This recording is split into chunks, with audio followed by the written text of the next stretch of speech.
the year William loved me the most, he married me against his family's wishes. After what seemed like a fairy tale, our past life turned into nothing but chaos. When things became most humiliating, he accused me of being with him for his wealth. I was furious, so I hesitated to file for divorce. Ultimately, when I was drowning at sea, his mistress had him preoccupied with asking her where she'd like to go for dinner. Looking back to when we first fought over the divorce, I didn't hesitate to sign the papers. He mocked me for not knowing how to submit, and I turned away, walking off without a second glance. Later, after making a strong return and regaining the spotlight, I publicly announced my upcoming wedding. William rushed from Beijing to Hong Kong that very night, knocking on my door. However, it was a mysterious, wealthy businessman from Hong Kong who answered. "Mr. William, my wife is already pregnant. Why haven't you let it go?" he asked. "Don't you find it boring to look so sour, Emily?" William's laughter echoed casually. At that moment, I felt truly reborn. I thought back to Zoe's birthday, the first time William and I fought over a divorce. Zoe smiled and said, "Miss Emily, I was just joking with William. You won't mind, will you?" She added, "Does Miss Emily have such a tight grip on William?" It was just a kiss. It's not like I asked him to sleep with me. Isn't Miss Emily being too controlling? There was a hint of mockery on their faces.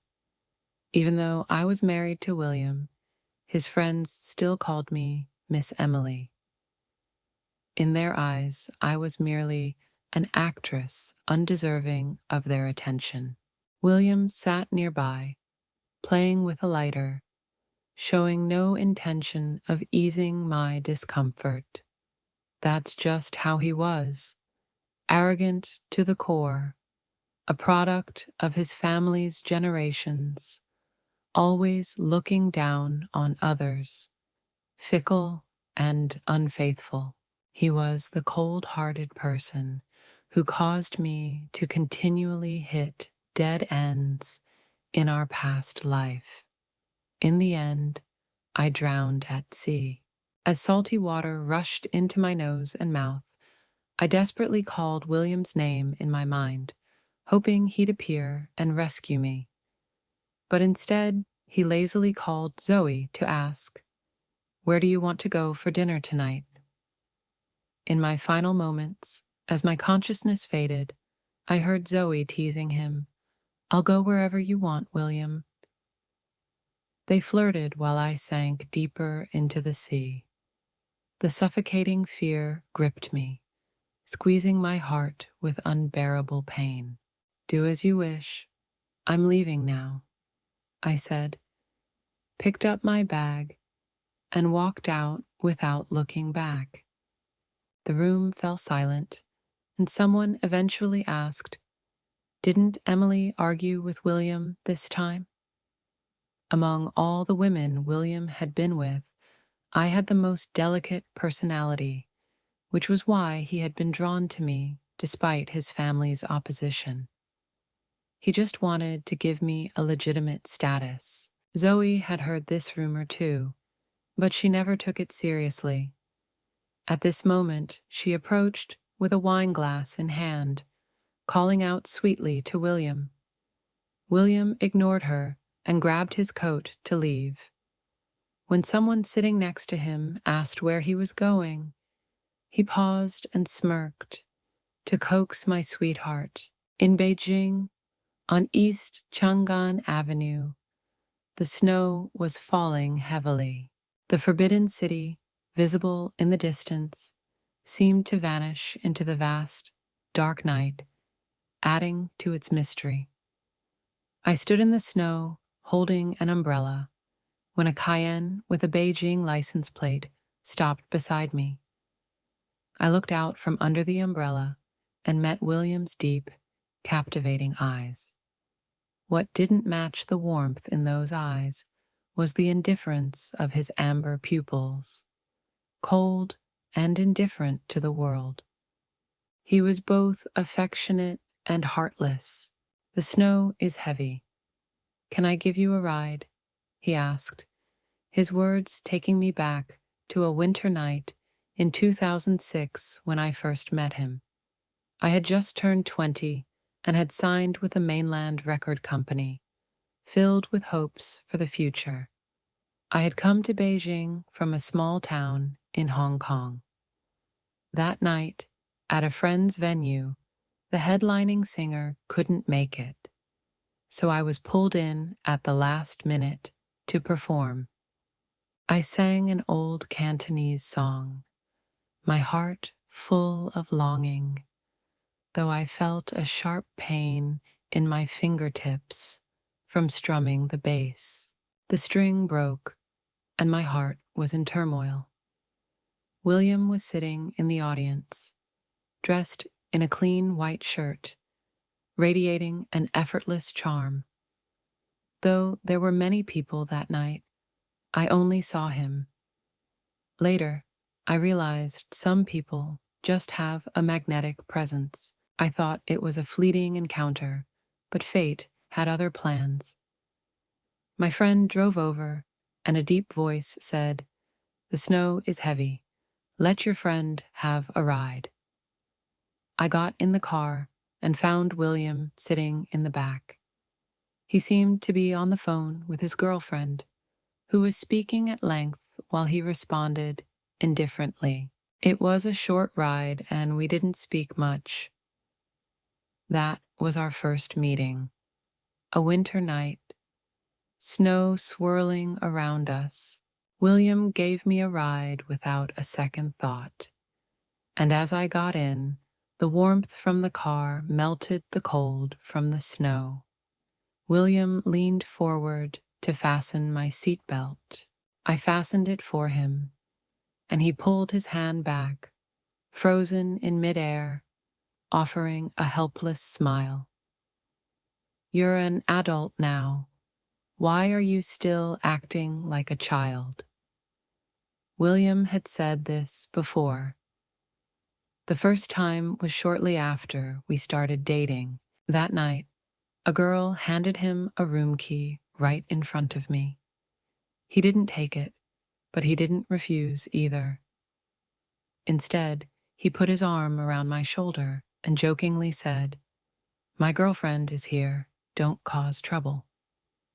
By the time the event ended, I was still wearing a cold expression. Once in the car, William tried to soothe me with a faint smile, saying, "It's okay to act a little childish."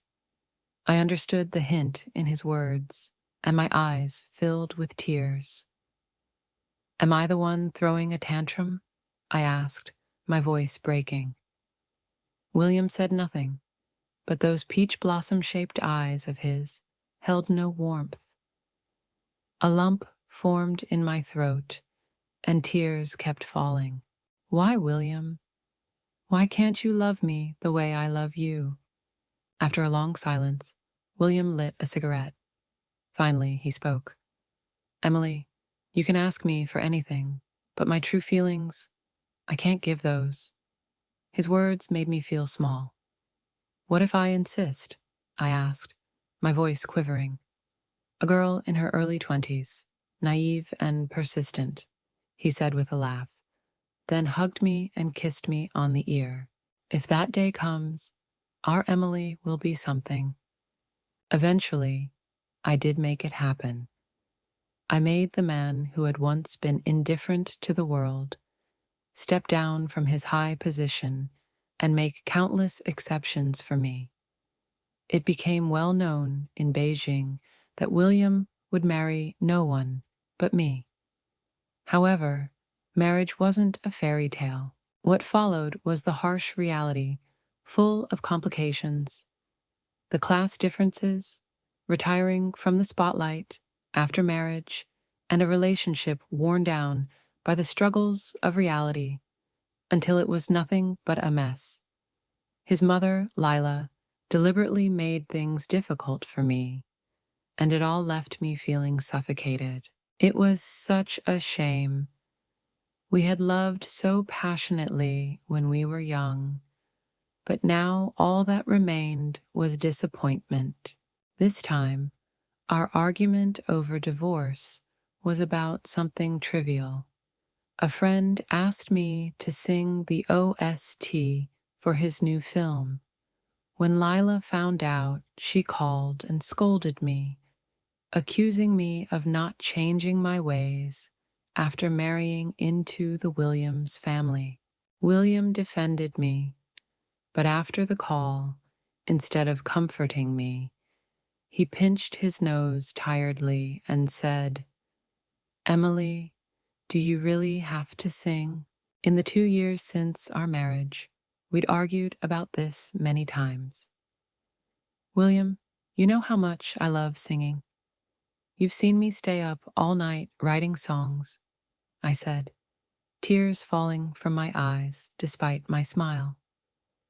"Yes, marrying you, William, was me reaching beyond my limits. I gave up my career for you. What more do you want from me?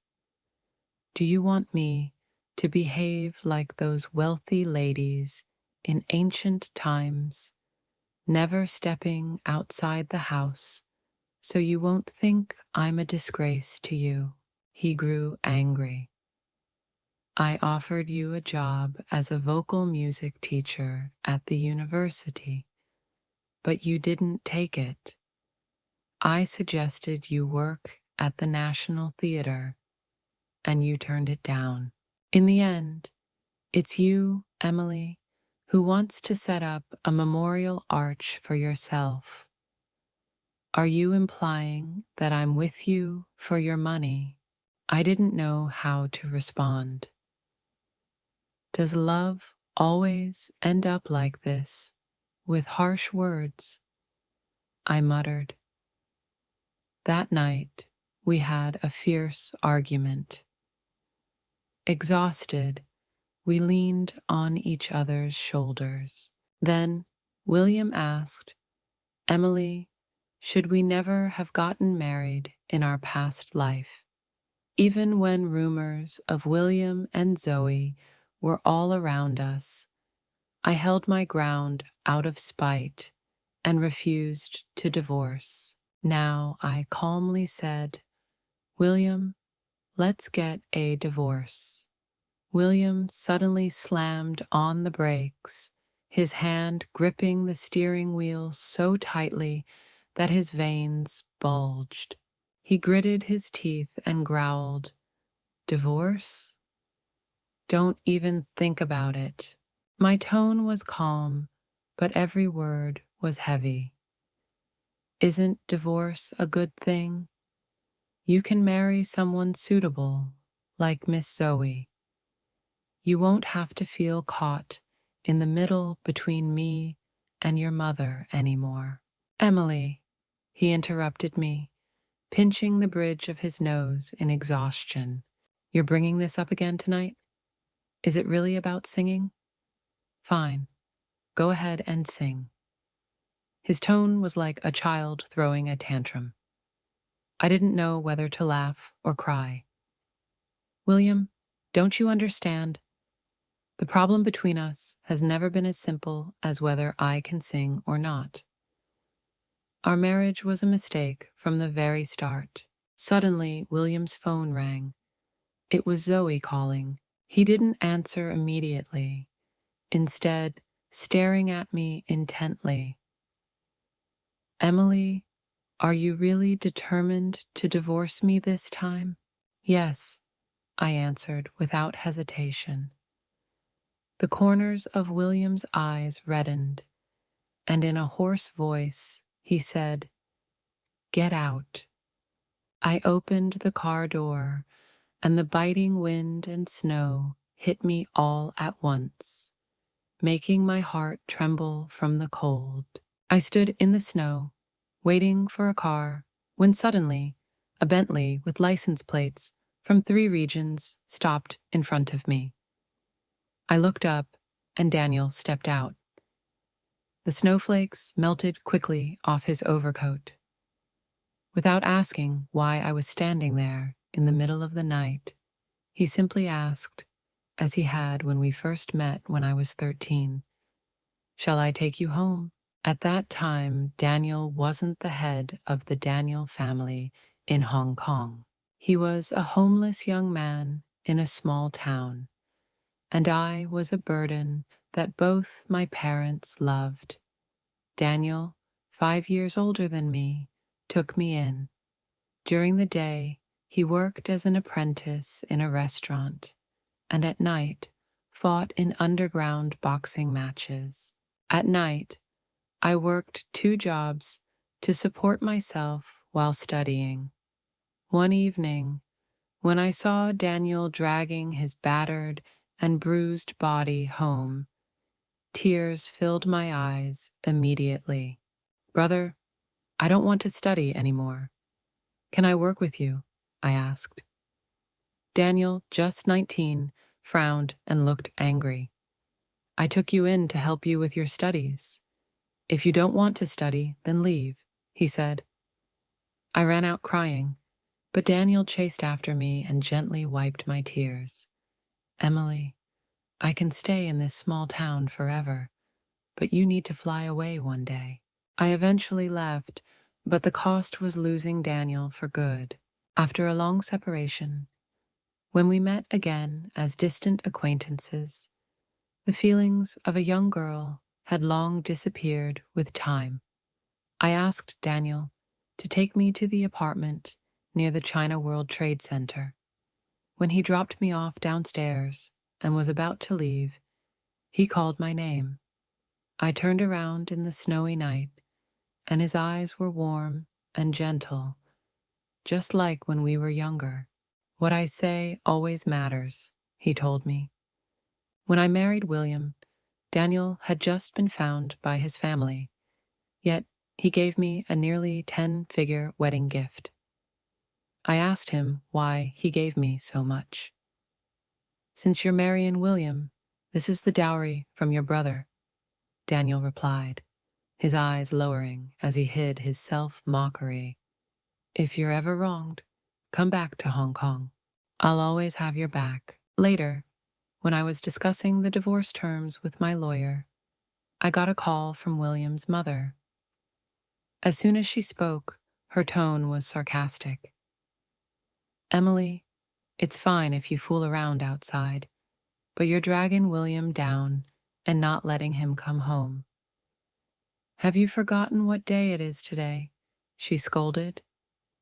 I suddenly realized that it was the 15th, the day of the monthly family banquet at the Williams family. I took the draft of the divorce agreement and went there. Lila and Zoe were sitting on the sofa, chatting, while William sat across from them, idly playing with a lighter and responding occasionally.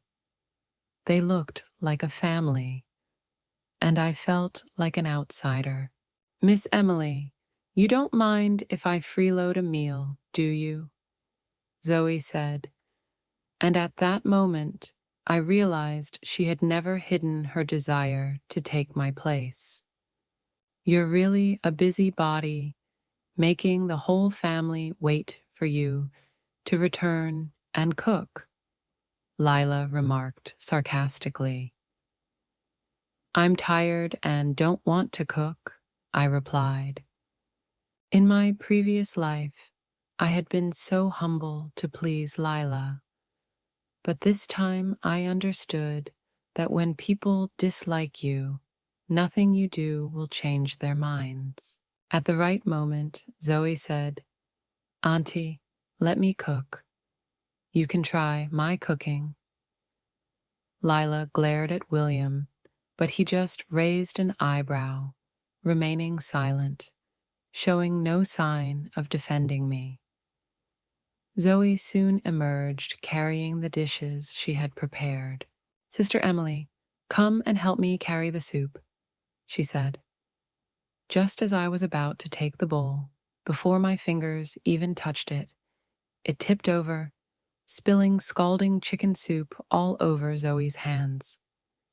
Her neck instantly turned red, and she let out a cry, her tears rolling down her cheeks.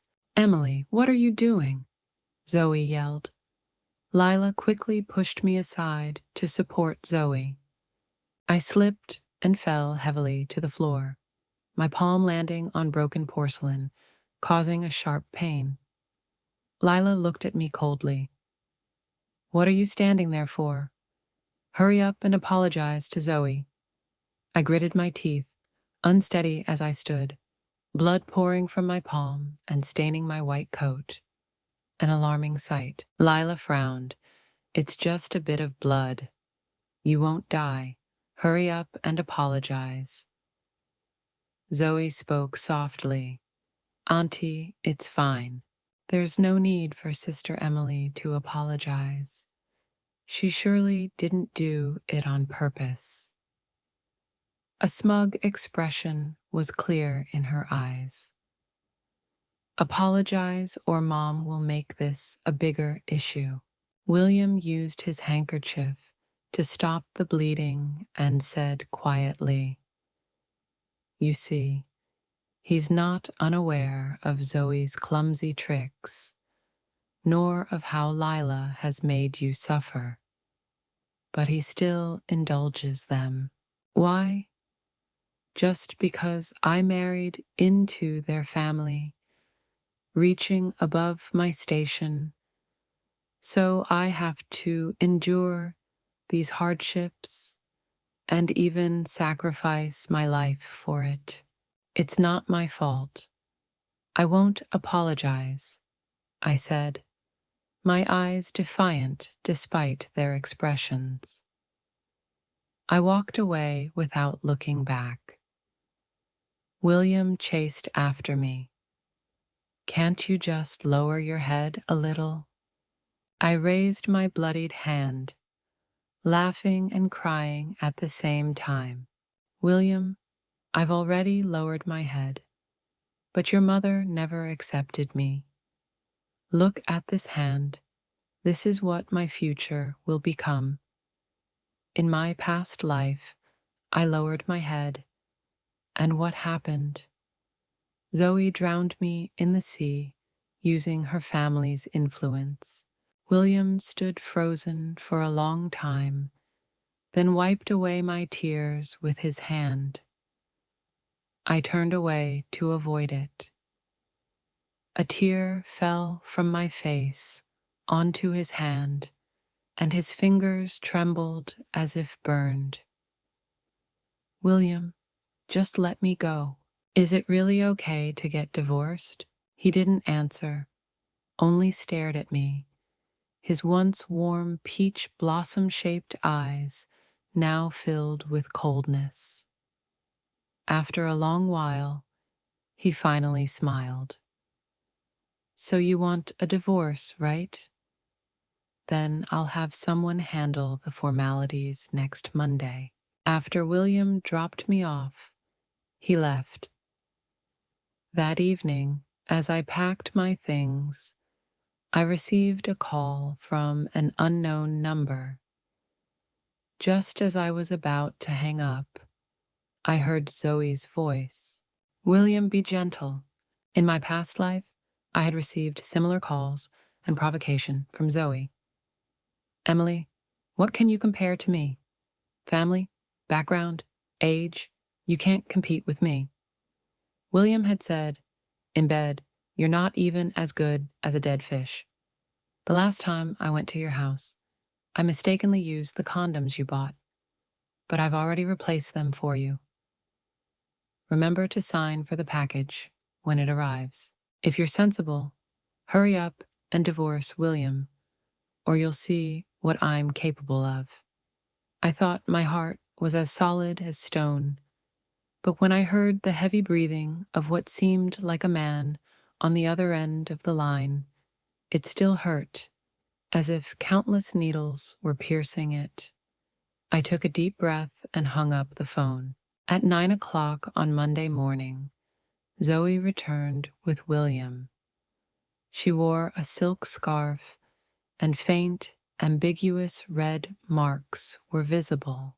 Miss Emily, I'll accompany William to visit his grandfather and Zhongnan High later. Is it all right if I come along? She asked. I smiled and shrugged it off. I don't mind, I replied. William looked at me with a half smile on his face. You're really generous, he said. I met his gaze, a bit stunned. The white shirt he wore was the one he had on when we got our marriage certificate. I still remembered the day we received it. He hugged me and laughed for a long time, then said, with his voice slightly choked, Finally, I've married you and brought you home.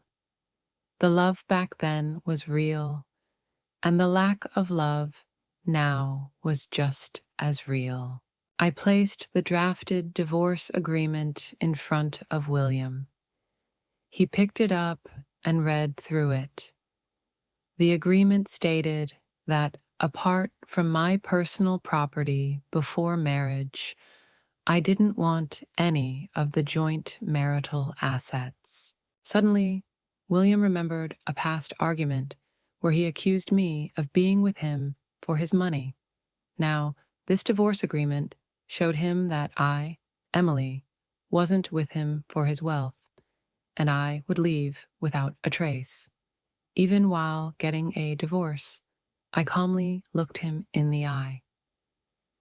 If there's no issue, then sign it, I said. William remained silent, staring at me for a long time. I wasn't sure if it was because he hadn't been sleeping well lately or because of his emotions, but there was a hint of redness around his eyes. Emily, once this is signed, it will really be over between us. Won't you regret it? He asked. Without hesitation, I signed my name. William, I don't regret it. Back then, I was so brave to pursue a relationship with you, but I kept hitting dead ends and ended up drowning at sea. But I never regretted it. Now that I'm getting divorced, I don't regret it either. The process was completed quickly. I had already packed last week. As I dragged my suitcase out, Zoe had already left. William sat in the living room, smoking. The grayish-white smoke rose from his fingertips, clouding his deep eyes and making his expression unreadable. His eyes focused on me. Emily, it's not that hard to lower your head, he said with a smile. I paused and looked at him helplessly. William, who is it that can't learn to bow their head between us? I said. He acted like a spoiled child, clearly reluctant to let go of me deep down, but still choosing to say the most hurtful things. He knew it would make me sad, yet he still brought Zoe back, as if to provoke me. I also smiled at him. It's not that hard to lower your head. William seemed taken aback. The cigarette burned his fingertip as he stared at me.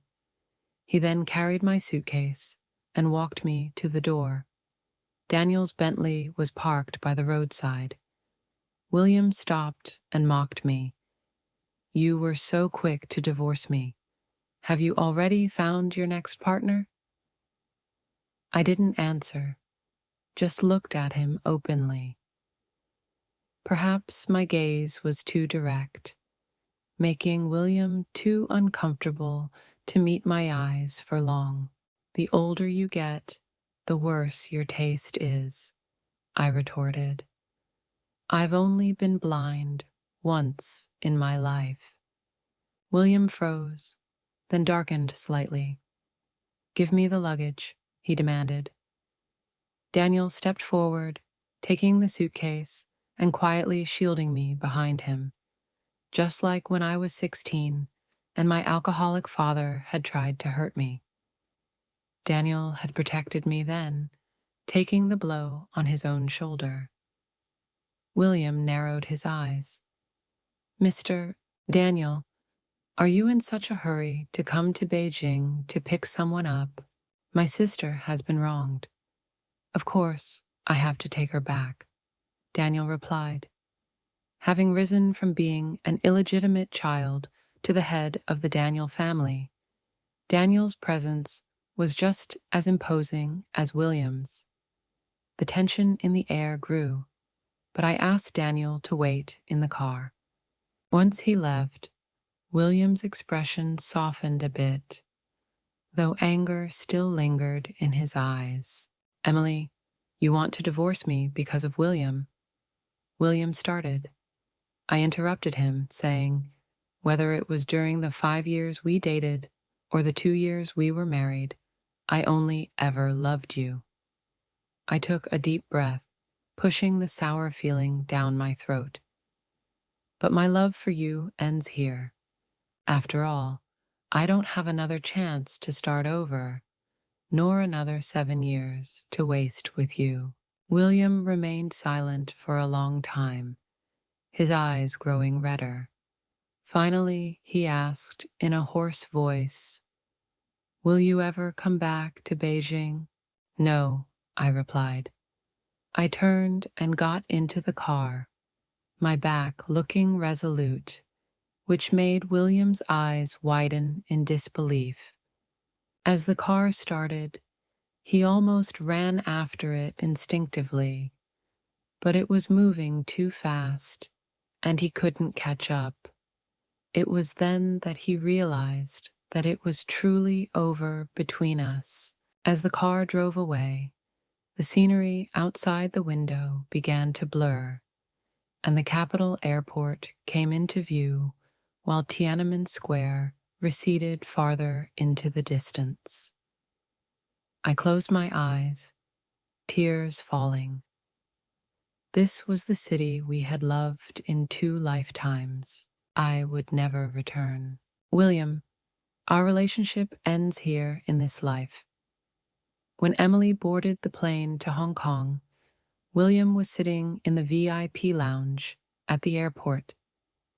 He had arrived 10 minutes earlier, lit a cigarette, and quietly watched as the plane outside the floor-to-ceiling windows taxied and eventually took off, disappearing from view. Only then did William extinguish the cigarette and rise to leave. His steps were unsteady, and his back looked especially lonely amidst the hustle of the busy airport. After leaving the airport, William received a call from LLA. She already knew about his divorce from Emily, and her voice was filled with a sense of joy. William, when are you coming back? Zoe's father and the others rarely return to China. You have to show up at tonight's gathering, right? William remained silent, gazing out the window. The adjacent square was playing a song, and coincidentally, it was Emily's famous piece, Wandering Immortal, which she had written when she was 21. The heartfelt female voice told a love story. William suddenly recalled the time when Emily was composing that song. She spent nearly every day in the music room, revising the demo over and over. Whenever he went to visit her, he always found her there. Later, during the production of the song, Emily caught the flu and had a fever that nearly reached 40 degrees Celsius. At that time, he had held her in his arms tenderly, giving her medicine. Why are you working so hard? Can't I support you? He had asked. The little girl's flushed cheeks were full of stubbornness. William, I don't want people to think I got ahead because of you. Her defiance made him laugh at her childishness, but now, thinking about it, he realized it was he who had been childish. Knowing how much Emily loved singing and being on stage, he had insisted on breaking her wings, turning her into a caged bird. Knowing she had a proud spirit, he saw how she humbled herself for him, Emily had put herself in the dust for him, but he had ignored it and trampled on her genuine heart. So Emily left. She didn't want him anymore. It was what he deserved. "What are you saying, William?" LLA sounded displeased. "She's just an actress. Since you're divorced, it's fine if you want to date several female stars in the future. Mom won't have any objections. But the most important thing now is—" William interrupted her, his tone hard to decipher, whether angry or indifferent. "Where is the dinner?" he asked. "The state guest house." "Hurry, don't keep everyone waiting," Ale said, beaming. When William arrived, Zoe and Zoe's parents were chatting happily. Upon seeing him, Zoe pulled out a chair beside her, expecting him to sit next to her. "William, sit here," she said. William didn't sit beside her, instead choosing the nearest available seat. The atmosphere in the private room grew awkward. Elala instructed the waiter to bring in the food to break the silence, which helped ease the mood in the room. After a few rounds of drinks, Ella intended to play matchmaker for Zoe and William. She made an excuse, asking him to take the girl out for a walk to create some alone time for them.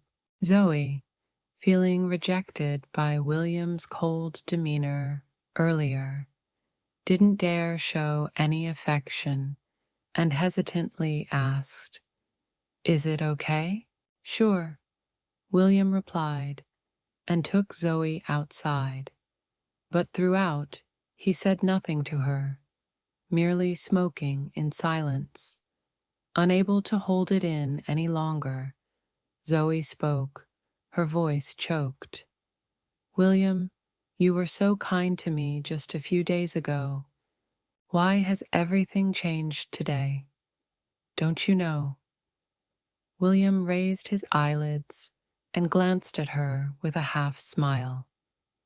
Zoe bit her lip. "I thought you had given your silent approval. If it hadn't been for your approval, how would I have dared to provoke Emily?" "Zoe, my kindness to you comes from the friendship between our families. Tolerating your provocations was just because we were arguing, and I wanted her to bow her head to me," William said. Zoe was taken aback, and after a long pause, she asked, her lips trembling, "Then what am I to you?" William extinguished his cigarette without sparing her another glance. "What do you think?" he replied. Zoe trembled with anger but couldn't do anything, feeling like she had been used.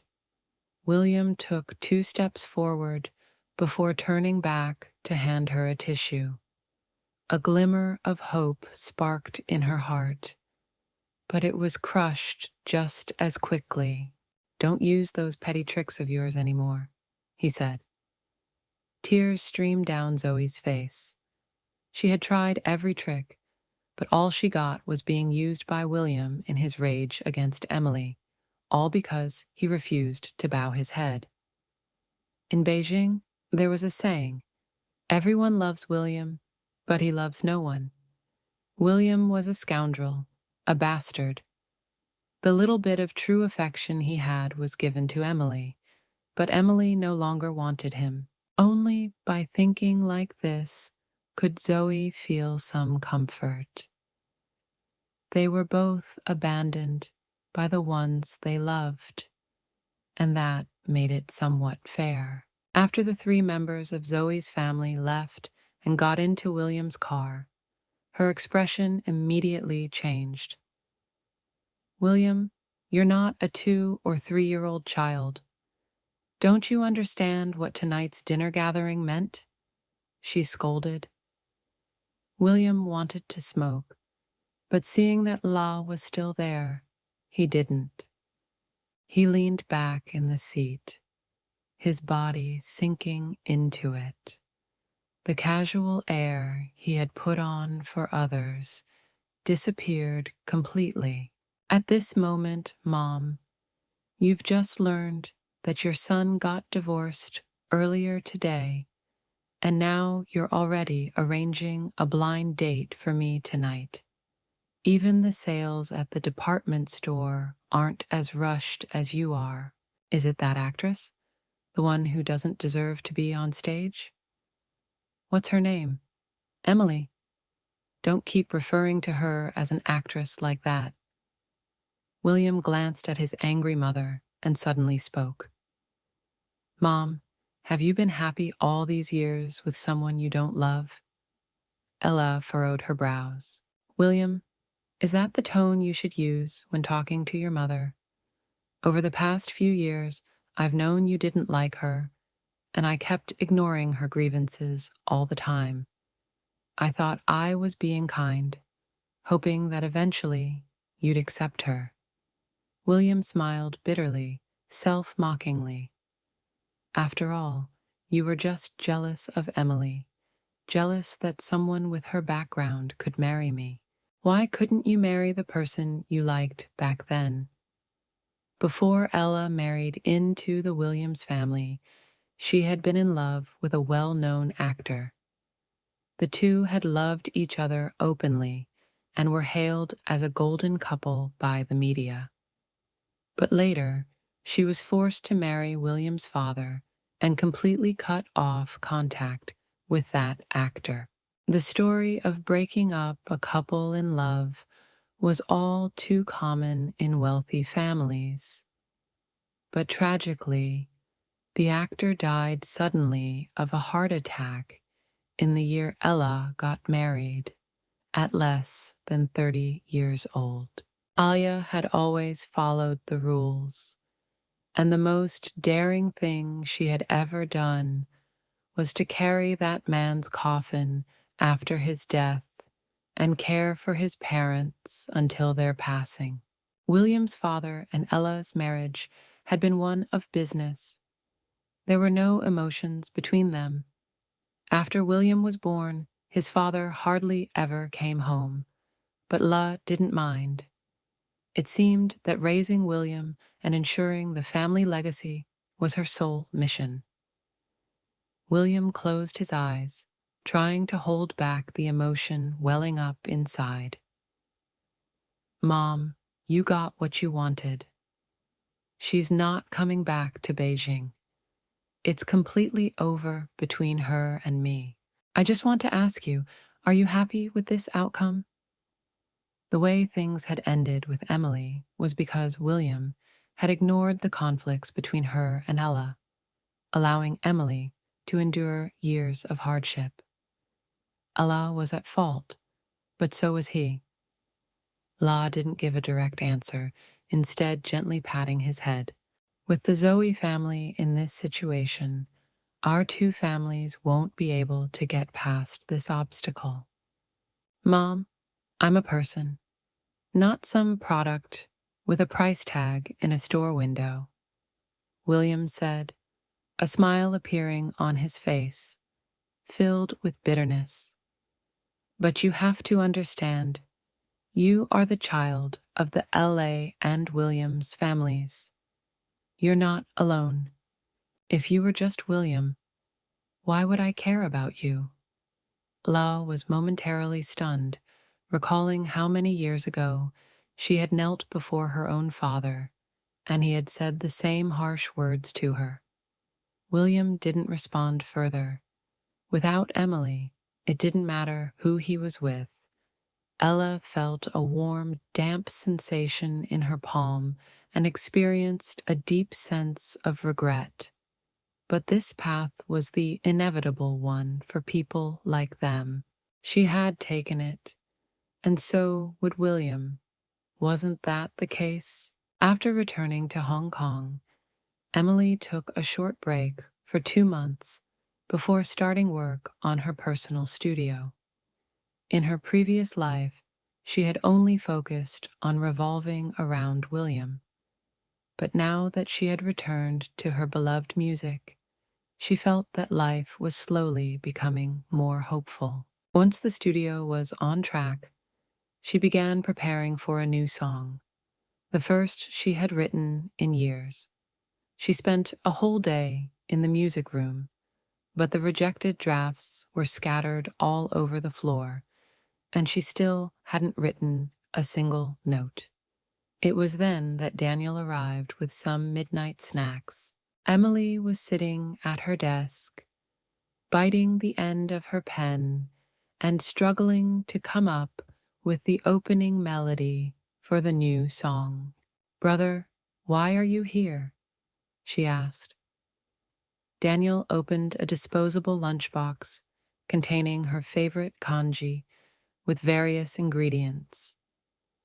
He handed her a spoon and said, "Your assistant told me you've been holed up in the studio for days and only had one meal. Don't you care about your stomach?" "No, not at all," Emily replied, taking small sips of the kanji. They chatted while she ate. After finishing the midnight snack, Daniel took her for a walk by the seaside. In the distance, Victoria Harbor was hidden in the night. When they were about to cross the road, Emily became distracted by thoughts of the new song and didn't notice a truck approaching. Daniel quickly grabbed her hand and pulled her toward him. Looking down at her, he asked sharply, "Can't you watch where you're going?" Scolded by him, Emily instinctively responded as she had when she was young. "I didn't see it." Daniel, startled, said, "Sorry," and quickly let go of her hand. Emily unconsciously rubbed the fingertips where Daniel had touched her. When she looked up, the setting sun was casting its glow over the sea, making her face feel warm. Half a month later, the new song, "Isolated Island at Dusk," was finished. Emily flew to Los Angeles to ask some friends there for help with the harmonies and composition. After several back-and-forth trips, another 2 months passed. During this time, no matter how busy Daniel was, he accompanied her on the journeys between Los Angeles and Hong Kong. One evening, after leaving a friend's studio, Emily saw Daniel standing on the street waiting for her. All around them were foreigners with blonde hair and blue eyes. But Daniel, dressed in a black windbreaker, stood out, tall and striking. Her friend asked curiously, "Emily, is he your boyfriend?" "No, he's my—" Emily hesitated. She had been about to introduce Daniel as her brother, but the words changed on her lips. "He's my friend." Her friend looked at her skeptically and replied, "He doesn't look at you like he's looking at a friend." In the early hours of the morning, I started feeling a stomach ache. Daniel immediately drove to get me some medicine, but the car broke down halfway. He ended up running the rest of the way, soaked through, but somehow the medicine remained dry. I was leaning against the bed's headboard, watching Daniel as he made kanji for me in the kitchen. The soft glow of the kitchen light made his rough, strong demeanor seem gentler. William had always said I had a delicate and unpredictable nature, and that he was the only one willing to tolerate me. The truth, however, was that my personality had been shaped by how much Daniel had spoiled me when we were growing up together. As Daniel brought in the kanji, I called him brother. He looked at me with a raised eyebrow and remarked, "Haven't you been busy lately? You've been spending every day with me." He handed me the bowl of kanji, but as I was about to take it, he held onto my wrist. His eyes were intense, his gaze burning. "Can't you tell?" My heart skipped a beat. Then he smiled, and his fierce, sharp eyes softened to a gentleness I hadn't seen before. "Right now, I'm courting you," he said. "When I was 16 or 17 and just beginning to experience feelings for someone, I did have a crush on Daniel. But that brief infatuation now felt like it belonged to a past life. If you asked me whether I liked Daniel now, I could say that sometimes my heart fluttered with fondness, but the intense emotions I once had were gone. Regaining my composure, I spoke. "Brother, you know me well.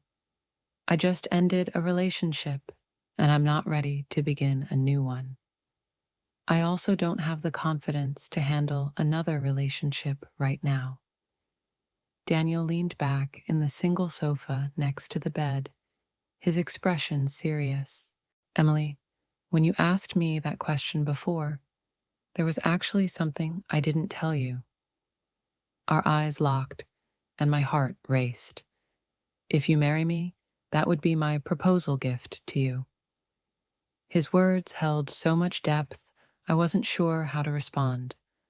After what felt like an eternity, I found my voice. But when I spoke, it trembled out of tune. "But Daniel, I can't give you what you want. If this had happened earlier, before I went to Beijing, before I met William, maybe that would have been the right time. Daniel loved me, and I loved him too. But now, I can't give him the response he hopes for. As for the future, I can't make any promises."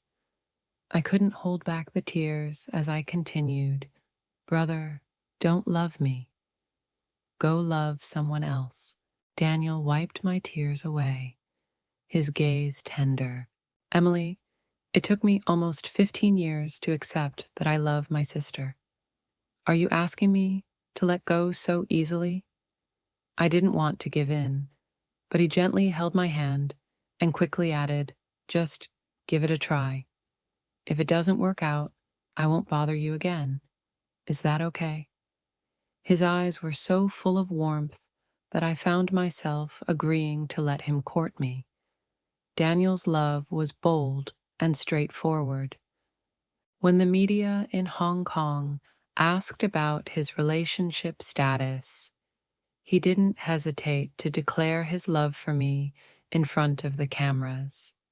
This was a stark contrast to William, who never dared to make our relationship public. During those years, the Daniel family didn't think highly of me. They implied that I was a divorced woman with a humble background, not worthy of their family's status. But Daniel stood by me, shielding me from all criticism, ensuring no one could harm me. Still, rumors inevitably reached my ears. One evening, as we had dinner together, I asked him, "Brother, you really didn't need to do so much for me." Daniel placed the peeled shrimp into my bowl, teasing, "Are you already full?" He smiled and added, "Emily, I raised you. Broaden your horizons. I'm just worried I haven't done enough." I came to understand. When you truly love someone, you'll do anything to protect them. It was because of this love that Emily had endured so much hardship during the years I was away. I couldn't recall the exact moment I first developed feelings for Daniel, but maybe it was when he brought me home on that stormy night, or when he protected me from my father's wrath. Our connection had always been entwined from the very beginning. 2 years later, on my 30th birthday, Daniel set off fireworks at Victoria Harbor to celebrate. Under the dazzling display of fireworks, he promised me, "Emily, between us, we won't dwell on the past or worry about the future. We'll live for the present. Do you want to be with me?" The fireworks bloomed brightly in the sky, and as I looked at him, the walls I had built around my heart melted completely. "I do," I whispered. Our eyes met, and the love that had endured across 2 lifetimes finally found its home. The song "Isolated Island at Dusk," which I released during my comeback, climbed the charts of various music platforms. The album, released the following year, even set a multi-digit sales record. Over the 5 years since I started anew, I had gained a lot of recognition. My fan base grew rapidly, and whenever I released a new song, it quickly became a trending topic. I also won the Best Female Singer Award at the prestigious award ceremony that year. As I received the award on stage, Daniel sat in the front row, applauding for me. He had always been there for every concert and award ceremony of mine, flying out to accompany me no matter how busy he was. I've always been the central focus, no matter the occasion, especially when the person handing me the award was an experienced figure in the music industry. He grinned and made jokes with me in front of the camera. "Now that you've received the trophy tonight, what's next on your agenda?" he asked. A grin spread across my face, and my eyes reflected the innocence that had been carefully cultivated over the years. "I suppose I should start preparing for marriage. After all, I can't keep Mr. Daniel with me without an official status, right?" The audience burst into laughter, while Daniel looked at me with warmth and affection. I returned his gaze, and our eyes were filled with deep love. The video of the award ceremony quickly went viral, and it became a trending topic across various social platforms. One after another, hashtags like "Emily prepares to get married," "Emily Daniels," "Best Female Singer," and even "Emily Wandering Immortal" topped the trending list. Curious, I clicked on one post, where the first update was from a marketing account. Fans who knew Emily's story understood that she gained fame with the song "Wandering Immortal" early in her career. However, no one realized that the song was written for Mr. William. Over the years, William's name had never appeared in the media, and there wasn't a single detail about him online. Publicly, he was only known as Emily's ex-husband, sparking intense curiosity about our past. Some fans discovered that "Wandering Immortal" referenced both our names, which was hidden in an ancient poem from the Qing dynasty, though it was too obscure for anyone to notice before. The top comment read, "The 20-year-old girl poured her heart into this song. It's just that he didn't understand it back then. Years later, she's found new love, and the feelings from the past have finally come to light." I simply smiled at the post, then set my phone down and rushed into the kitchen, where Daniel was preparing dinner. "What's for dinner tonight, brother?" I asked. "Sweet and sour spare ribs," he replied, a dish I loved. Sometimes I'd ask Daniel how he remembered my preferences so well. He glanced at me and raised an eyebrow. "Who raised you?" I paused for a moment, then burst into laughter. Meanwhile, William was at the Chongin Club, drinking with friends, when he came across the news online. A girl who had just returned from abroad gasped in surprise, drawing the attention of everyone in the room. The person sitting closest to her asked what had happened. She glanced at William, hesitated briefly, and said, "Mr. William is trending." The atmosphere suddenly grew tense. Though they were just having fun, the older members of their families had warned them to keep a low profile. A year ago, someone had made wild claims online, and within 2 days, numerous problems had been stirred up, causing a sense of panic among them. "What does the trending list say?" asked the host of the gathering, who was close to William. The girl continued, "Miss Emily is getting married, and that famous song, Wandering Immortal, has resurfaced. Turns out it was a love song written for Mr. William Williams' wine glass, shattered in his hand as he stood up without hesitation, grabbed his coat, and left." People stared in confusion, wondering what was wrong. "He's acting completely different today," someone remarked. "He usually seems carefree, handling everything easily, but today the speaker paused, searching for the right word. "He looks possessed." Emily was his downfall, his loss of control, his immaturity. So why did they divorce? In our circle, when two people come from very different family backgrounds, their relationship doesn't usually last.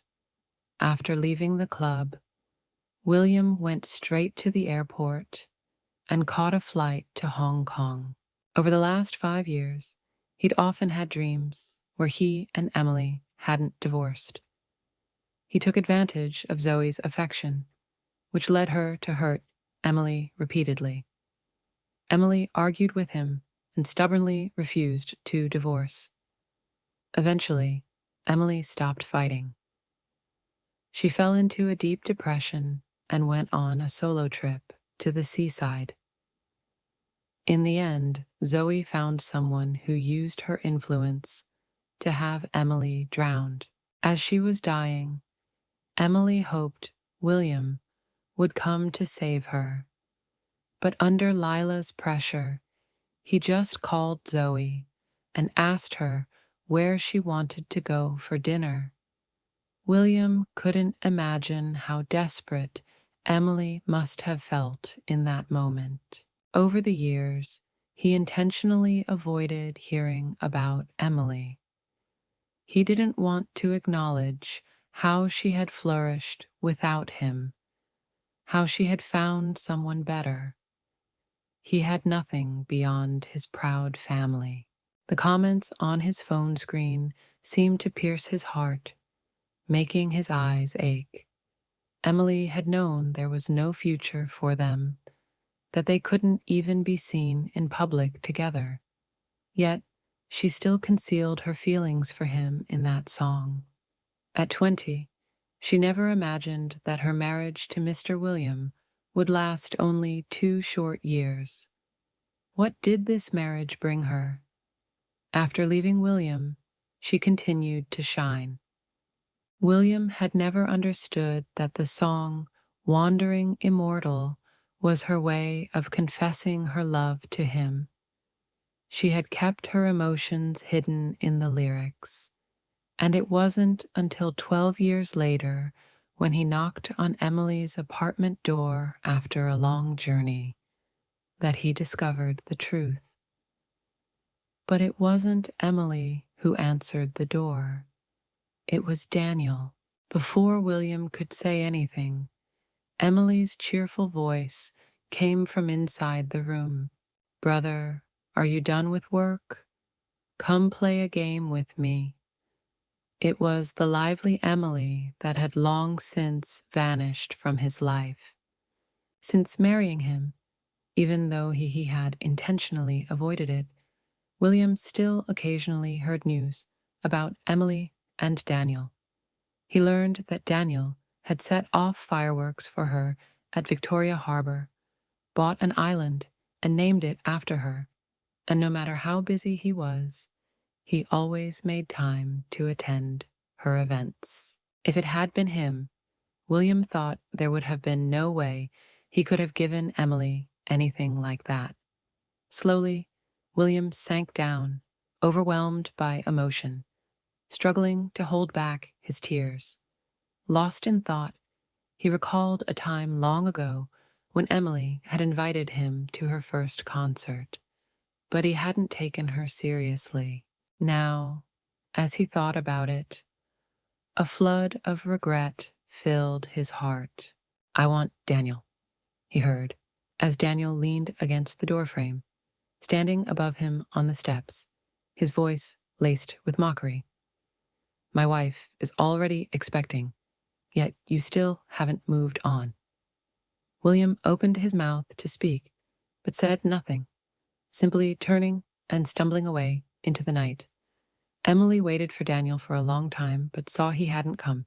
Stepping out of the room, she caught sight of someone walking away, and with a single glance, she recognized William.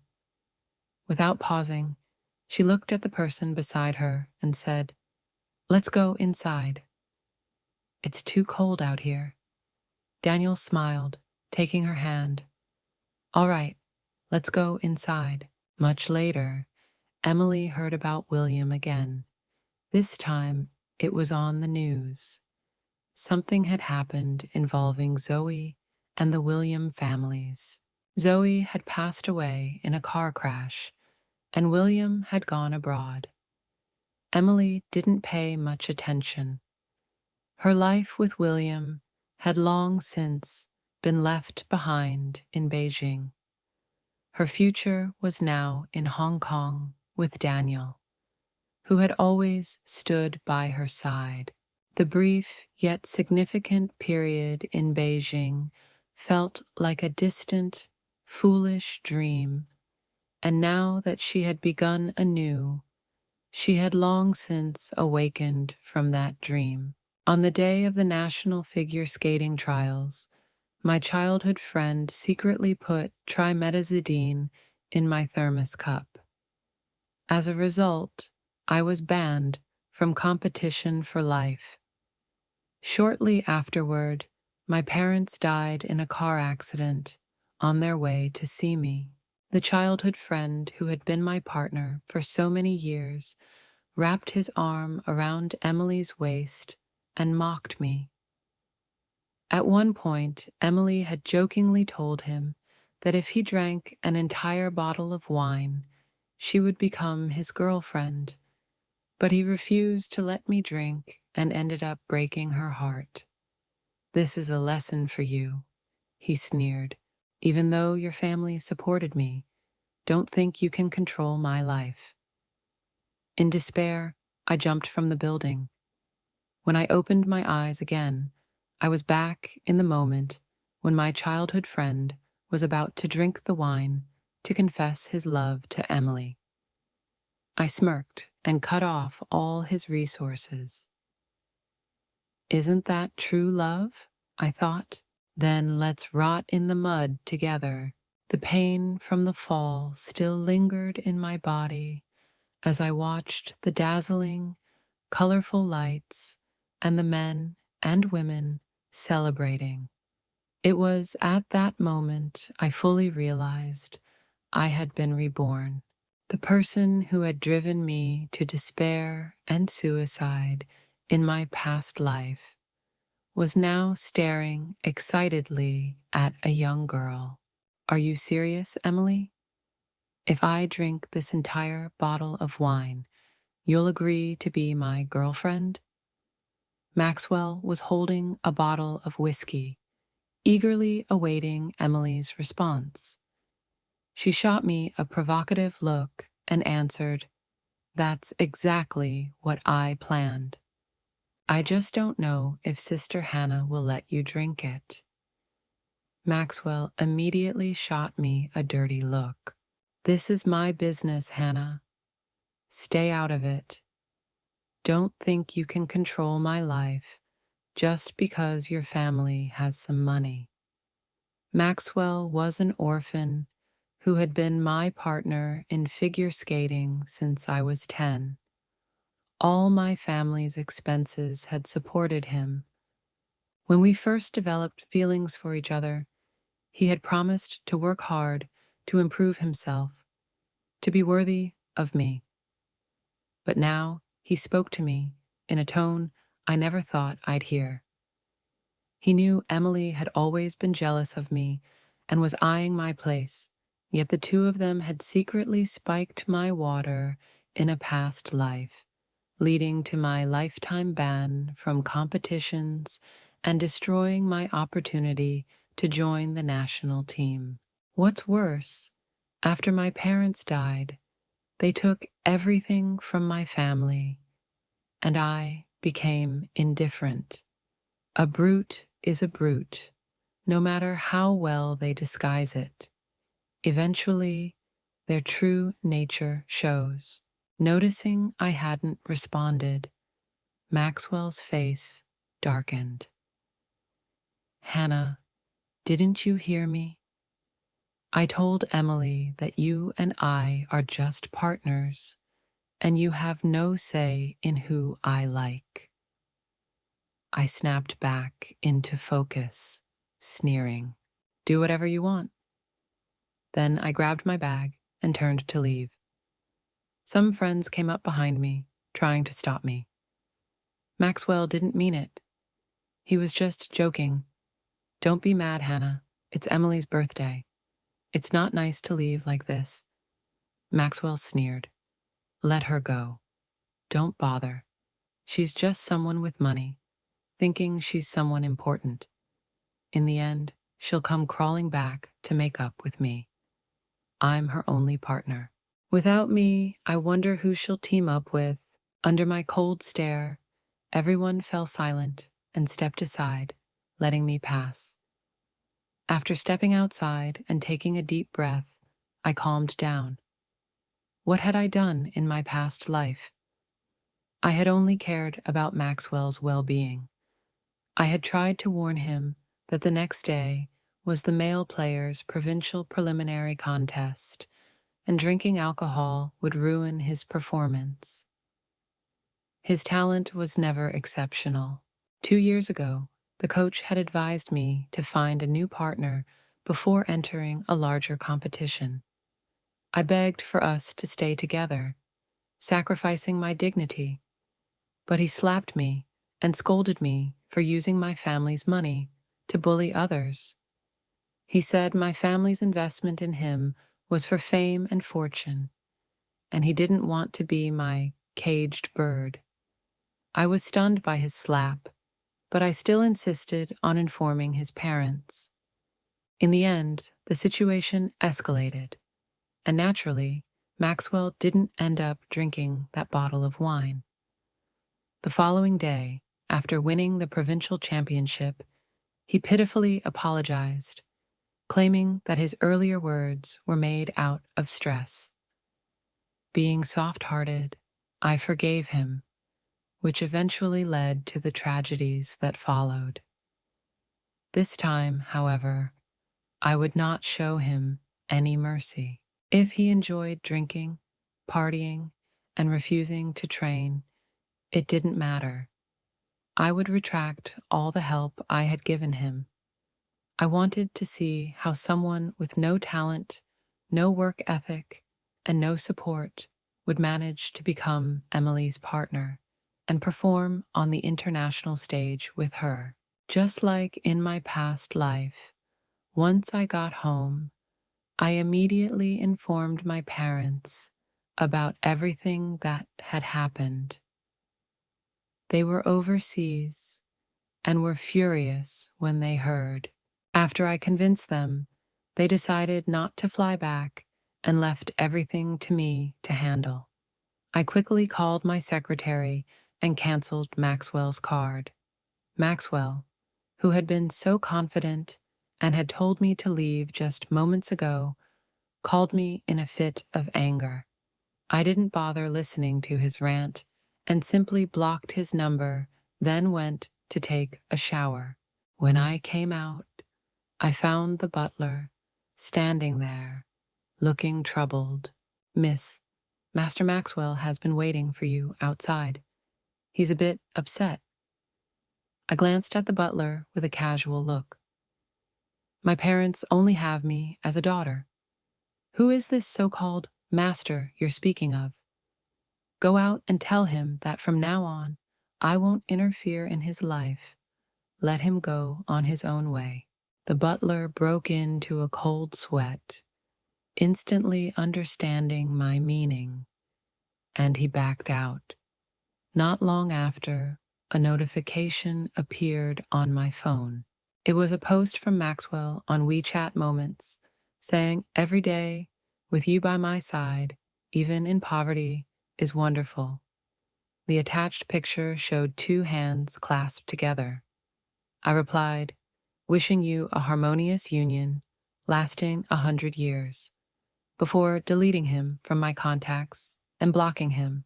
Lying on the soft, large bed, I quickly drifted into a deep sleep. This kind of life, where I didn't have to deal with idiots, was truly wonderful. The next day, the provincial male players' preliminary contests began as planned. I sat in the front row of the auditorium as a spectator.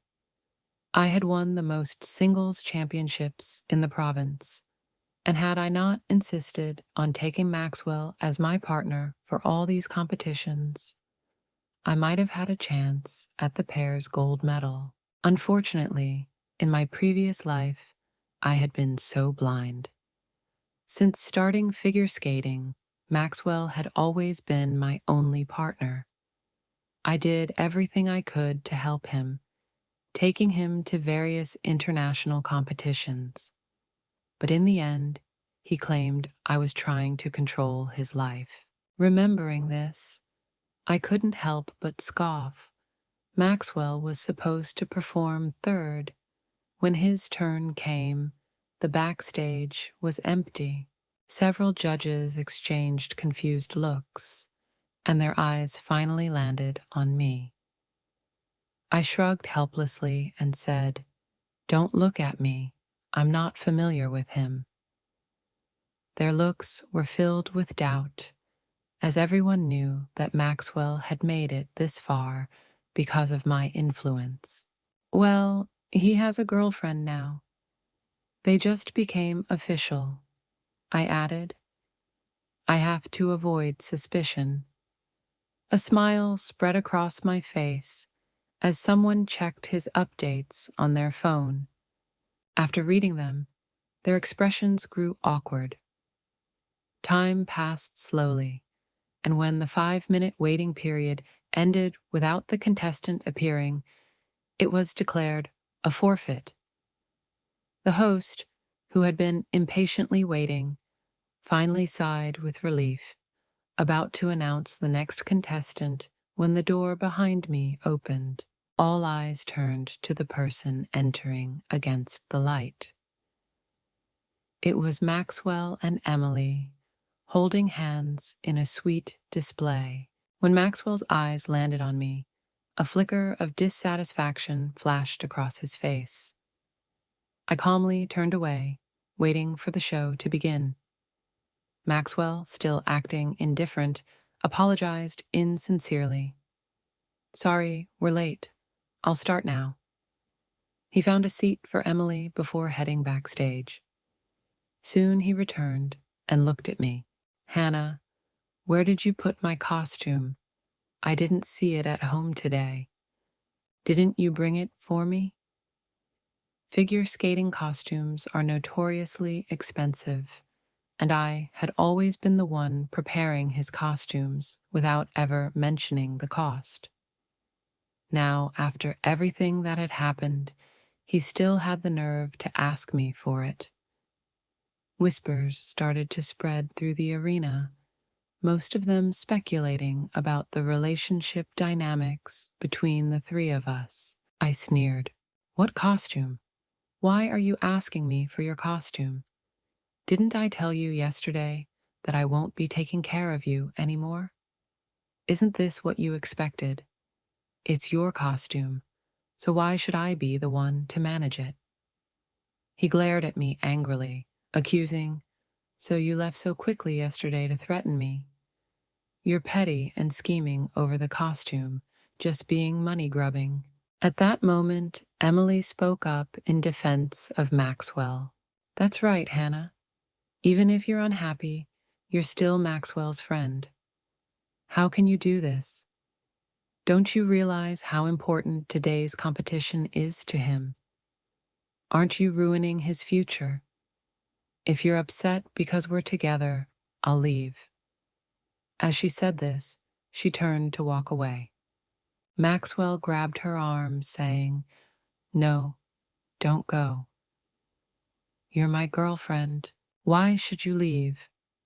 He turned his gaze toward me, looking at me as though I were an unreasonable woman causing trouble.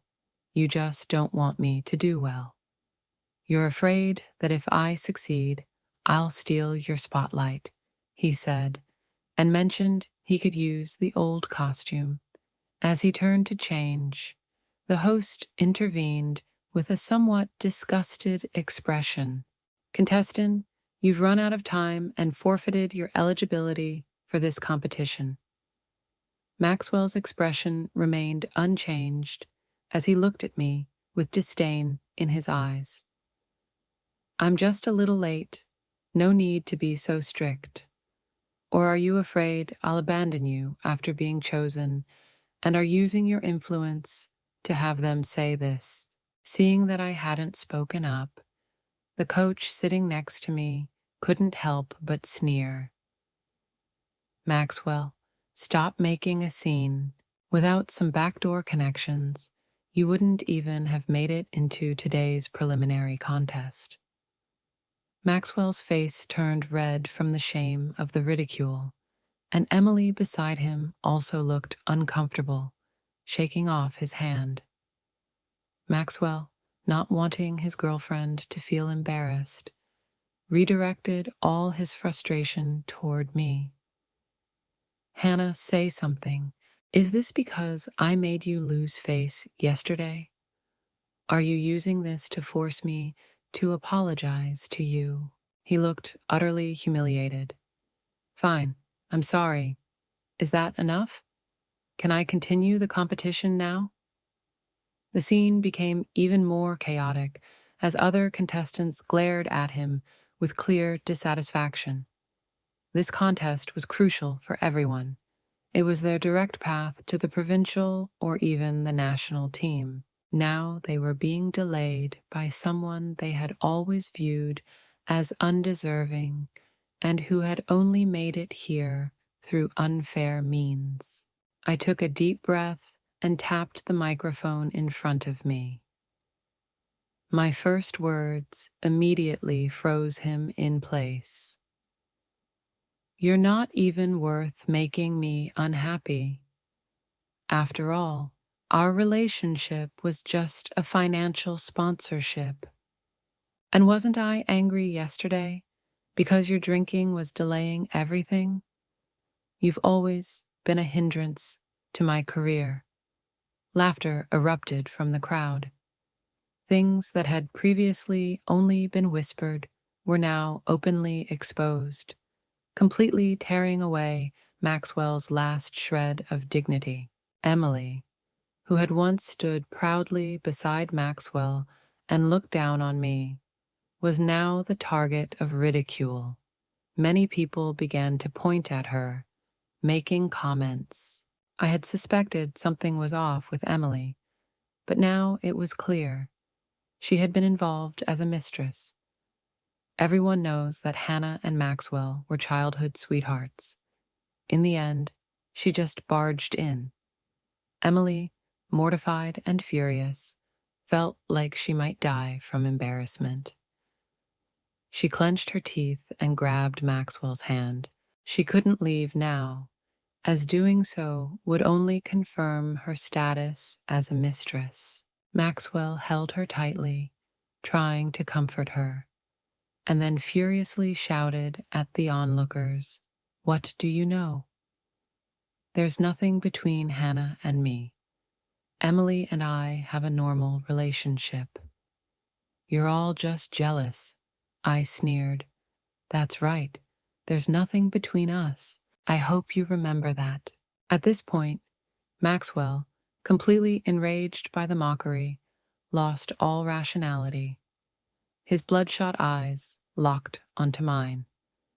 "Of course, there's nothing between you and me. Stop pestering me. It's disgusting."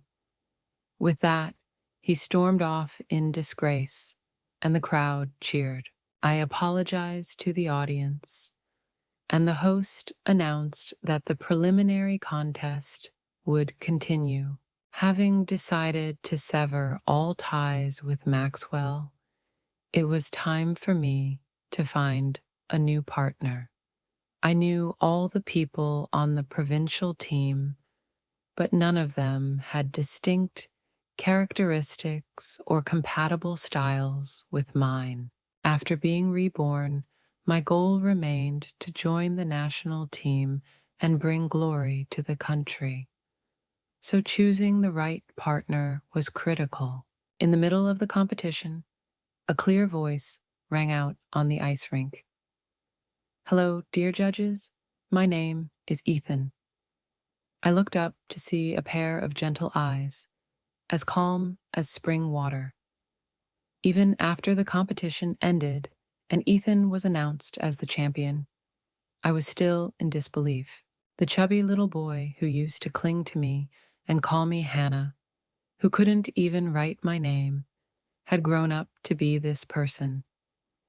He wore a light windbreaker, and the beige sweater underneath gave him a soft and polite appearance. Standing across from me, he smiled. "Hannah, I'm back." I blushed at his words, feeling awkward. He had been my desk mate in elementary and middle school. Unfortunately, after I started participating in more competitions, I transferred schools and we lost touch. After calculating, I realized it had been nearly 3 years since we last saw each other. "Aren't you a liberal arts student? Why are you suddenly part of the provincial team selection, and you skate so well now?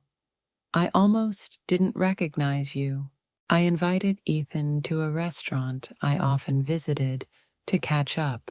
From the moment we entered, his eyes remained fixed on me. "I came here for you," he said with a charming smile, his eyes curving with warmth. His handsomeness carried a subtle allure.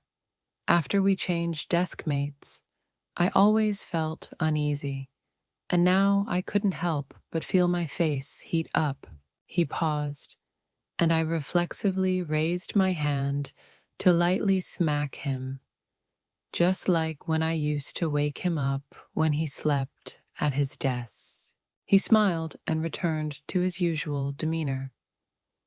"My father is on the national short track speed skating team. I had some foundation as a child, but I was rebellious and didn't want to follow in his footsteps. But when I found out you chose this path, I was inspired. I have talent, but I started late. It took a lot of effort to get to this point. So, with my current skill, do you think I can be your partner? If not, I'll keep practicing." Ethan said it so casually, but as an athlete, I knew how difficult the situation was. His direct confession stunned me. My heart felt soft. Some people make countless sacrifices just to be by your side, while others drag down those who should soar high, driven by jealousy and darkness. We had a pleasant meal. Ethan was considerate, carefully choosing topics to bring up and keeping the conversation light. At the right moment, instead of blindly demanding things from me like the fool Maxwell, the next day when I returned to the team, I told the coach that I wanted to change partners. He didn't hesitate for a second and immediately agreed, his eyes shining with the satisfaction of seeing someone who wouldn't change until they hit a dead end finally make the right decision. Within just 3 minutes, my request was approved. I changed into my training gear and saw Ethan warming up next to me. I couldn't help but sigh. This was the professional attitude a proper partner should have. Just as Ethan and I were about to head onto the ice to practice a new routine, a commotion suddenly broke out at the door. In line with professional conduct, Ethan and I exchanged a glance and decided to check it out after our rehearsal. After all, the provincial final would follow the preliminary contest, and we had little time left. I was taken aback when I saw what was happening. A younger teammate from my group was angrily holding her skates and accusing Maxwell, pointing at his nose. "You brute! Don't deny it. I saw you put blades in my shoes. I'll call the police right now and make sure you get arrested." Several people around her held her back to stop her from charging forward and using her skates as a weapon. When the crowd saw me approach, they automatically parted. "What's going on?" I asked, and the younger teammate immediately threw herself into my arms, tears streaming down her face. "Hannah, he put blades in my shoes. If I hadn't come late today and caught him in the act, my feet would have been ruined and I wouldn't be able to compete in the provincial final."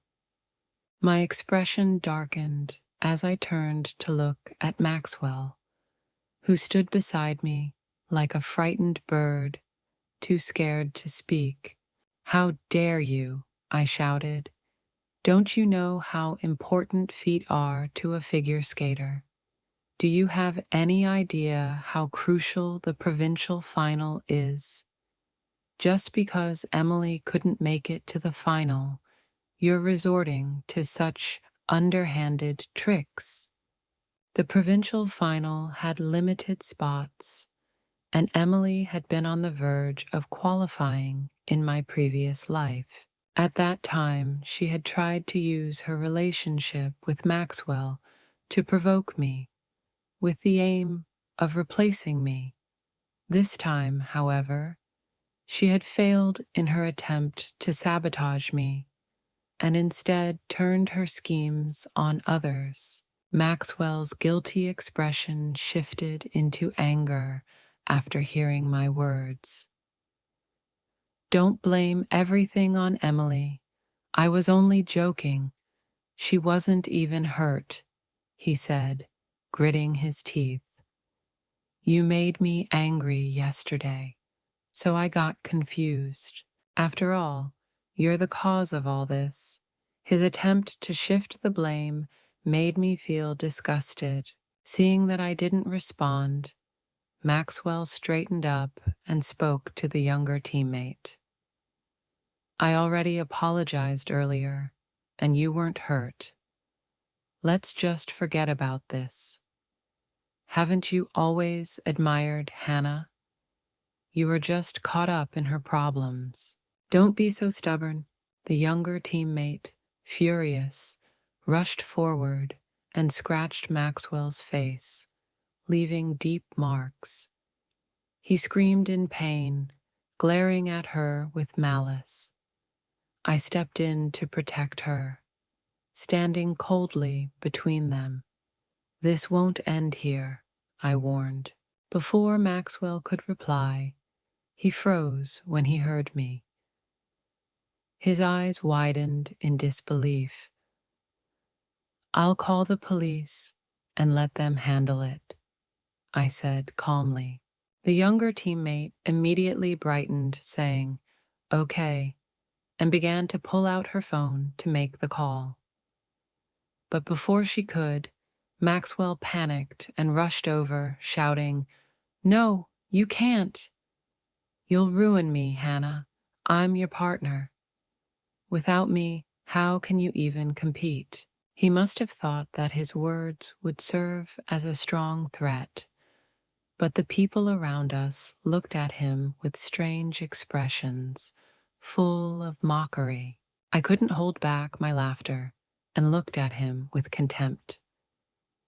"If you had come to training just 1 minute earlier today, you would have seen that I already have a new partner," I said. I then pulled Ethan over and smiled. "This is my new partner, Ethan, the champion of the preliminary contest you couldn't even qualify for. Starting today, he'll replace you completely and become my new partner." Maxwell stood there, stunned. I patted his face with disdain. "Someone like you doesn't deserve to have me stay where I am and wait for you. You were already out of your league being with me in the first place." At that moment, Emily burst into the room in a panic, followed by several middle-aged men with unfriendly expressions. Emily dropped to her knees, halfway, and sobbed softly. Seeing this, Maxwell immediately became frantic, pulling her into his arms and comforting her. "What's wrong?" he asked, his voice full of concern. Emily sobbed. "Because my parents don't approve of me being with you. I rebelled, and they stopped my living expenses. I came out today, hoping to use your card to buy some nice clothes to show you. But when I tried to pay, your card was frozen." "What should I do? Save me. I don't want to be caught by them and go to prison." I watched this scene with interest, a mysterious smile curling on my lips. Emily, who had always boasted of being a young lady, was now in a desperate situation. In my previous life, her background had been complicated, and it seemed her troubles were starting to catch up with her. I worked hard to keep her away from Maxwell, but now it seems they are perfect for each other. Why should I care about them? Maxwell was momentarily stunned, then shot me a venomous look. "Did you do this? How dare you freeze my card? Are you out of your mind?" "If I froze it, it's naturally my card," I replied. "Call the police right away and find out where they are." At first, I thought I was just pretending, but when she heard my urgency, she was taken aback. I gave her a smile. "What are you waiting for? Call the police." It only took her a moment to realize I was serious, and she quickly dialed the number. I looked at Maxwell, who was completely bewildered. How nice. One person tried to harm someone else, and the other can't even pay for what they bought. You two are truly a perfect match. His face twisted, and he stood there with his mouth open, unable to speak for a long time. I sneered. "Can't handle it, can you? This is just the beginning. From now on, every day, you'll only have memories of the good old days while you wait for the police to arrive." Suddenly, his phone rang. After answering, a smug grin spread across his face. "Ah, landlord, what's up? Do you need me to sign something for you?" As he spoke, he cast me a challenging look, as though saying, "See, I'm important too, not just you." But whatever was said on the other end of the call made his expression drop. He lowered his voice and replied, "Landlord, what are you talking about?" Didn't you say your daughter liked me? Why are you telling me to move out now? This isn't right. You'd rather break the contract than have me move out. You can't treat me like this. I'm an athlete. I'm bringing glory to the country. Maxwell finally realized, from the mocking look on my face, that I was behind this. He angrily spoke to the person on the phone. Fine, I get it. You and Hannah are working together. You all look down on me. If you want to break the lease, then do it. But I want every cent of the compensation I'm owed. Then, pointing at me, he shouted, Hannah, you always use these tactics to threaten me. Do you think I'll bend to you this time? Dream on. If you don't apologize to me now and resolve all this, I'll never speak to you again. I know you like me. As long as you apologize now and help me out of this, I'll consider our relationship. And you better not target Emily at this point. The middle-aged men who had come with Emily were getting frustrated. They crossed their arms and sneered. I don't want to get involved in your ridiculous love drama. I just want my money. He pointed to Emily, who was hiding behind him. This woman owes me over 300,000 yuan. Maxwell, who had been confident just moments ago, now looked alarmed. What did you buy? How could you owe so much money? His eyes then shifted nervously to me.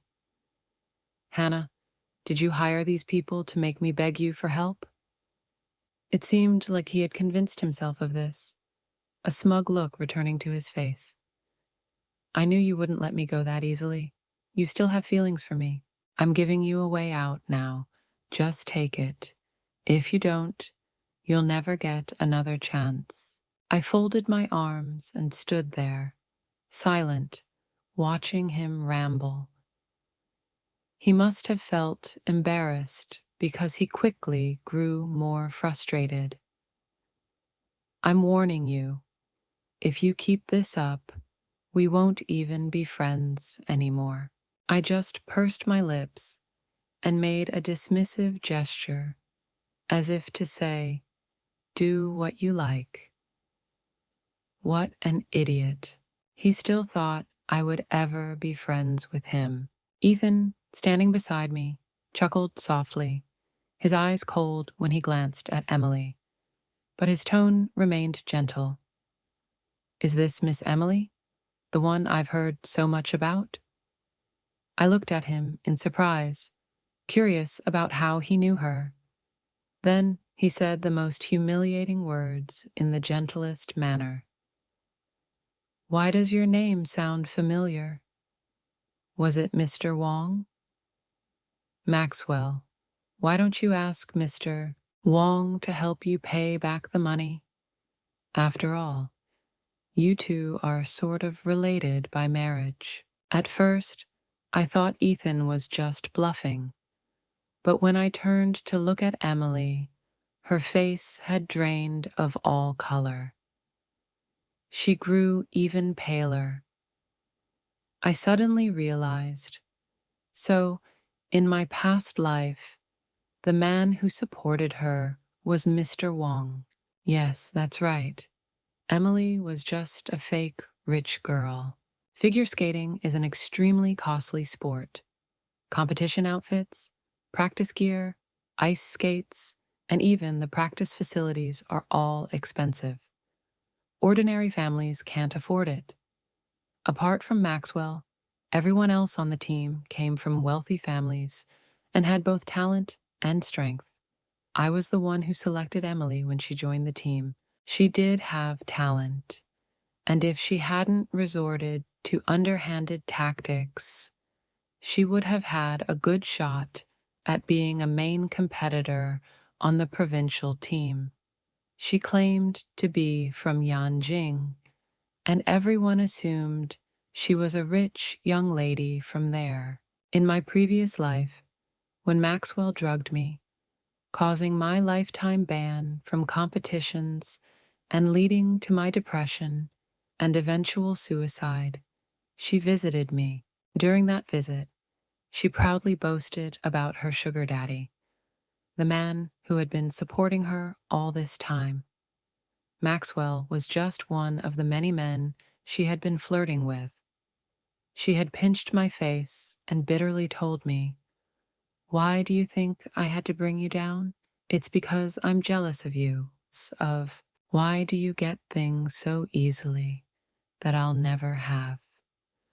Why do I have to be with these old men used by all kinds of people in exchange for money and resources, while you get to study and train under the support of your parents?"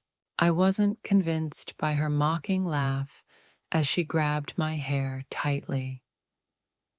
I wanted to speak, but she silenced me with her hand over my mouth. But it didn't matter anymore. The tables had turned. Now, you're the one who's lost. She patted my head like she had won. Next time, be smarter about the men you choose. Don't fall for someone you shouldn't like anymore. She was right, and I deeply agreed. That's why, in this life, I don't want anything to do with that fool Maxwell. After all, he was like a parasite, living off me. My mother treated him as if he were her own son. He received a copy of every gift I got each year, and I always included him in expensive training courses. But he was the one who caused my death because of a woman. He even ruined my parents' happiness. It's impossible for me not to hate him. Although Emily had already revealed her true colors so blatantly, Maxwell, in his shocking stupidity, still stood by her. Angrily, he accused both Ethan and me. "You two scoundrels don't bully my Emily. She's the sweetest, kindest girl in the world. She's nothing like either of you." I couldn't be bothered to argue further with him. Coincidentally, the police arrived at that moment. I gave them a brief explanation, and they took Maxwell away with serious expressions. The middle-aged man, too, had called the police, and soon Emily was escorted to the station as well, where she was interrogated in the room next door to Maxwell's. As we were giving our statements, two elderly figures stumbled into the room. My expression immediately changed. It was Maxwell's parents. I hadn't intended to involve them, as they had always been kind to me, both in this life and the last. Though they were poor, they would always bring me the nicest vegetables from their garden during festivals, and they'd prepare simple, thoughtful gifts for me on my birthday. Both of them were good, respectable people. I just couldn't understand how such a brute could be their son. They walked in, saw Maxwell handcuffed, and immediately broke down in tears upon hearing the police's account of what had happened. Maxwell's father raised his hand and slapped him hard across the face, shouting that he was a disgrace to the family. I tried to comfort the elderly couple, but Maxwell glared at me with a mix of anger and shock, as if I had betrayed him. He trembled as he spoke. "You actually told my parents? You're just trying to force me to bow down, aren't you? Fine, I admit defeat. I'll break up with Emily and be with you. I admit you're my girlfriend now. I was wrong about everything these past few days. I'll never do it again. Please show mercy and let me go. Is that okay?" I stared at him, horrified, as though listening to a madman. I glanced at Ethan, who had been standing behind me, and without hesitation, I took his hand. "Don't you think Ethan and I just met? Don't you think we're just partners? Why don't you take a good look at yourself and see where you stand compared to him? There's no mirror for you to check, is there? Why don't you try touching your ugly face?" Maxwell's eyes locked onto our joined hands, and he screamed in fury. "No, you said you'd marry me. I'm your boyfriend, right? Am I not your fiancé?" I sneered. He still remembered that time when he professed his love to me, claiming to be my fiancé when he needed me. But when I was no longer useful to him, I became just another partner he could discard. He was willing to ruin my future and take my life for his own gain. How absurd. I shook my head. That was all in the past. It doesn't matter anymore. Haven't you been saying lately that we're just partners? I looked at him coldly, emphasizing every word. I don't like useless people, and you are one. With those words, I turned on my heels and swiftly walked away, dragging Ethan along. Only when we stepped outside did I release Ethan's hand and let go of the confident demeanor I had just shown. I felt guilty. "Sorry, I didn't ask for your permission earlier. It's just that hearing him say I liked him made me feel so disgusted." Ethan stepped closer, gently rubbing my hair, then took my hand in his. "It's okay. If you want, I can be your shield for life. My shoulder is here for you to lean on. Would you like to?" My eyes suddenly welled with tears, and I buried my face in his chest, giving him a soft punch. "Is this your confession? It seems a little rushed." His eyes immediately lit up, and he excitedly pulled me to the restaurant where we'd first eaten together. "I've planned everything. It's all that lunatic's fault for ruining my surprise." Only then did I realize that he had reserved the entire place. My friends were all there, and even my parents, who were abroad, had somehow made it there in person. Seeing them so healthy and in front of me, I couldn't help but burst into tears, throwing myself into their arms. They were surprised at first, then hugged me tightly, comforting me. "My dear, what's wrong? Why are you crying like this?" I wiped my tears and nestled in their embrace without saying a word. At that moment, Ethan appeared with a bouquet of roses, kneeling before me. "Hannah, I like you, and I'm willing to pursue you without hesitation. I hope you'll allow me to be with you." The people around us didn't make a sound, but their eyes were full of nervous anticipation.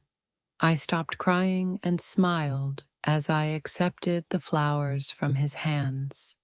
He stood up, eager to hold me, but my father shot him a warning look. Ethan leaned in close and whispered in my ear, "Thank you for letting me be with you." His breath was warm on my neck as he added, "Thank you for allowing me to be your partner." From the moment we became a couple, our unspoken understanding grew stronger. He had immense talent, and it was no wonder that despite starting later than others, he could stand beside me. We overcame countless obstacles together and finally made it to the national finals. Before stepping onto the ice, my palms were sweating with nervousness. This was the competition I had dreamed of joining in my past life, but never had the chance to. I had always dreamed of this moment, and when the time came to enter the rink, Ethan and I exchanged a brief glance before stepping onto the ice with confidence. As the familiar music filled the air, we danced elegantly together, our bodies gliding smoothly over the ice. It felt as though I had been reborn, like a phoenix rising from the ashes, soaring freely in the sky. Dressed in a vibrant red costume, I flew effortlessly across the rink, and Ethan was always right behind me, watching me with gentle eyes and offering me his unwavering support. 7 years later, when I crossed paths with Maxwell again, I had already reached the pinnacle of success, having won Grand Slam titles in both singles and pair skating. I had become the most radiant and celebrated figure in the sport, leaving an indelible mark in the history of athletics. This particular day, after completing a performance in a competition, I found myself in Ethan's arms, murmuring that I was craving stuffed buns for dinner. We had been living in Ice City for some time, and the delicious local food was unforgettable. Ethan, with his hand gently rubbing my waist, responded in a soft voice, reminding me that I should eat less at night. He also pointed out that I had mentioned wanting to go out for barbecue later in the evening. Just then, a man with messy hair and a weathered face suddenly appeared, rushing towards us. He was shorter than the car, and his dark face pressed against the window. Ethan instinctively stepped in front of me to shield me. I looked closer and was taken aback to realize it was Maxwell. He was crying and pleading, clutching the car door. "Please save me. I truly regret it. Don't leave me," he begged. Behind him, two elderly people hurried over. They looked at me with guilt but didn't speak. Instead, they quickly pulled Maxwell away. I instructed my assistant to hand them a check for 500,000 yuan as a small gesture of goodwill. The elderly couple, however, refused the money, asking the assistant to pass along a message. All the wrongdoing had been committed by their son, and they didn't feel they had the right to accept any of my money. I sighed and didn't say much, though I made sure to discreetly arrange for someone to keep an eye on the elderly couple. Despite their son's terrible actions, they were innocent, and I couldn't ignore their situation. Around the same time, I learned that Emily's double dealing had been discovered by her wealthy benefactor. Furious, he had tied her up and taken her away, locking her at home to have his child. Before leaving, the man had also broken Maxwell's legs, ensuring that he would never be able to skate again. Maxwell's actions had now caught up with him, and his family was paying the price. The elderly couple lost their jobs, due to pressure from the benefactor and could now only make a living by collecting garbage. Despite all this, I couldn't find it in myself to feel sorry for Maxwell. After all, in my previous life, I had lost my life while he only lost his legs. In this life, however, I looked at Ethan, who had always stood by me without wavering, and smiled. The dark clouds had finally cleared, and I was ready to begin a new chapter in my life.